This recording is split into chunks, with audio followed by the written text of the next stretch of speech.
Salve-se quem puder. Uma história da especulação financeira. Muito bem, vamos falar agora de um período eufórico, período de loucura, a loucura americana, os anos 20, os loucos anos 20 nos Estados Unidos. Das manias, do pânico e do crash, como diz Charles Lindbergh. Bom, como é que é esses anos 20? Eu gosto a divisão que eu faço desse período, dos anos 20 até 33, eu chamo do voo da águia, né? Depois eu falo a queda da águia e depois a retomada do voo. 1920, 1929, 1933. Os Estados Unidos sai da Primeira Guerra Mundial muito bem, né? Sai com essa economia fortalecida, ele tinha déficit comercial, né? E era um país devedor, e ele sai como um país credor e um país exportador, e com muito acúmulo de reservas em ouro. Sabe que os Estados Unidos entrou no padrão ouro só em 1900, né? Não entrou no século XIX, era bimetalismo, né? Ele só em 1900 que entrou no padrão ouro. Foi o último país a entrar no padrão ouro. Então, eles acumulou superávit comercial e tornou-se um país credor, portanto, recebendo divisas internacionais, recebia o pagamento de juros.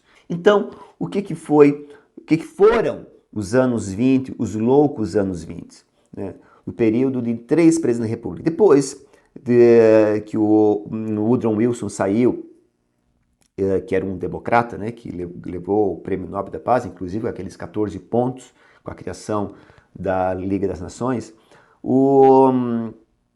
veio assumir o presidente logo em seguida o Harding, de 21 a 23, o Coolidge, de 23 a 29, e o Hoover, de 29 a 33. O trio republicano, o trio que estava empolgado, né? Na verdade foram os dois, depois o Hoover, né, tentou levar adiante, não conseguiu, com a euforia, com o crescimento, com a prosperidade americana nos anos 20, eles atribuíam isso ao vigoroso individualismo, né? Deixa fazer, deixa acontecer. O interesse individual promove o interesse coletivo, né? Então a economia norte-americana está vivendo um período de prosperidade. E que prosperidade é essa? Então ela sai de uma condição de uma economia de déficit para superávit, de devedora para credora, de exportadora de capital para receptora de capital. Foram um crescimento estonteante em alguns setores da economia. O setor de bens de consumo duráveis, né, de automóveis, modelo T, Ford, de eletrodomésticos, começa a surgir aí geladeira, rádio, a era do jazz, né? Começa a surgir o liquidificador, começa a surgir aspirador de pó, os bens, facilidade na vida, né, doméstica de uma classe média. E também, como eu falei, a era do jazz, a era do rádio, a era do cinema falado, uma grande euforia, né, nessa indústria cultural norte-americana, né? Griffith, a partir do Nascimento da Nação, funda Hollywood e constrói, mesmo lá na Califórnia, constrói Hollywood e vira a cidade do cinema e uma indústria. O cinema passa a ser uma indústria cinematográfica, né? E crescimento. E também o norte-americano inventa uma coisa impressionante, o chamado crédito, a linha de crédito. Ou seja, tu saía de uma loja, comprava mercadoria e não pagava. Começava a pagar 30 dias depois, em 2, 3, 10 ou até em 12 suaves prestações. O crédito, uma coisa inovadora nesse sentido, porque no século XIX, tu entrava numa loja, comprava uma mercadoria e tinha que pagar, né? Lógico, né? Se não pagasse era um roubo. Não, paga depois, compra e paga depois. Eu confio em ti. O crédito, uma invenção norte-americana, né? E também começou a surgir linhas de crédito para a construção civil. É aí que vai dar o grande boom, né, em Miami, na Flórida, né, até perceber aquelas casinhas lá em Miami, aqueles condomínios, todas aquelas casinhas de estilo Art Nouveau, né, Art Nouveau não, Art Deco, né, que é um período arquitetônico da época. Miami, então, prospera como um grande boom, né, da construção civil, aquela área mais pantanosa, vai fazendo aterros e construindo. Ali é que o Galbert vai fazer aquele estudo do Ponzi, né, vai falar da crise de 29, ali ele vai falar dos especuladores imobiliários, né, que hipotecava o futuro. Eu gosto muito dessa expressão, hipotecar o futuro, né? Tu compra muito mais além da tua capacidade de pagamento e o teu futuro já sai todo hipotecado. Então, foi também uma euforia no transporte, né, de aviação civil, né? O avião já inventado por Santos Dumont, né? Ele vai ter um crescimento estonteante também, a aviação civil, quando ela passa a ser utilizada para transporte de pessoas e de mercadorias, não só, né, como foi utilizado na Primeira Guerra Mundial, mas vai surgir então as primeiras linhas aéreas. No Brasil, em 1927, inaugurada a primeira linha aérea, né, entre Rio de Janeiro e Porto Alegre, teve pouso aqui em Santa Catarina, em São Francisco, Florianópolis e Laguna, né, já tinha então, se já tinha em 27 em Santa Catarina, imagina só na Europa, nos Estados Unidos. Então a aviação civil cresceu de forma estonteante também, até dar uma grande ruptura tecnológica, a primeira grande ruptura tecnológica em 1936, quando começa, né, a entrar em operação o Douglas DC-3, né, da Douglas Aircraft Company, né, que foi né, o Fusca com asa, que está até hoje aí, voando aí.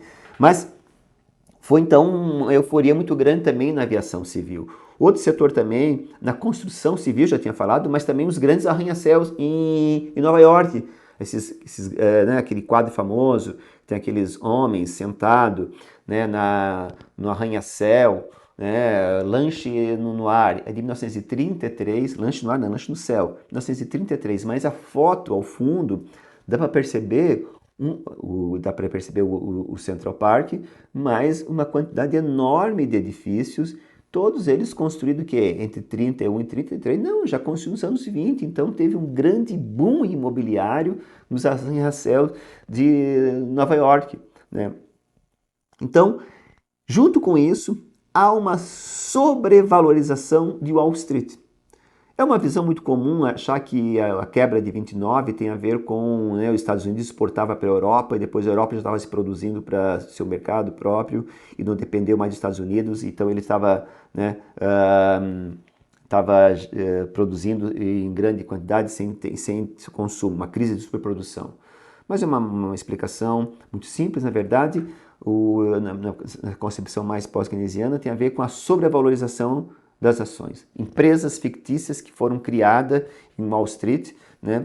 Teve um momento de euforia, né? Mas foram criados um conjunto de empresas, né? Seguradoras segurando tomada de empréstimos, segurando empresas que não existiam ainda. Tu criava a empresa para captar recursos, para depois implantar a empresa e começar a produzir para ter retorno depois. Então isso virou uma mania também na criação de novas empresas e sociedades anônimas, né? Sociedades anônimas.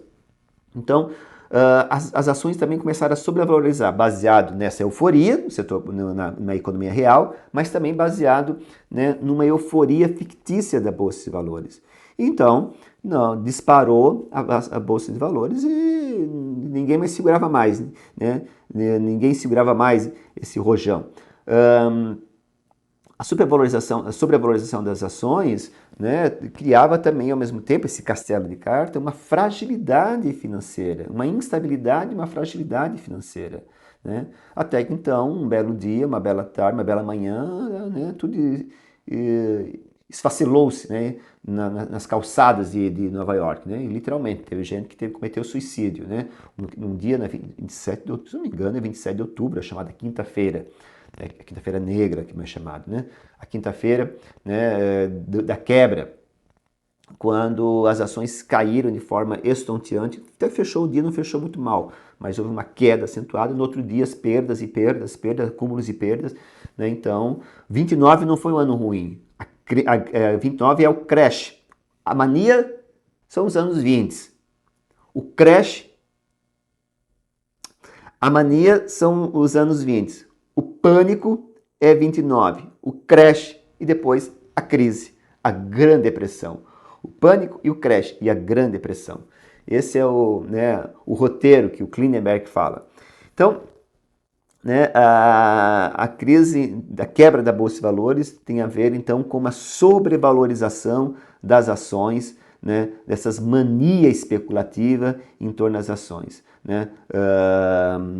Crescimento e o Federal Reserve nada fez, nada fez. Já existia o Federal Reserve, nada fez, deixou a livre esforço do mercado regular por si só. O final a gente já sabe, é a queda da águia.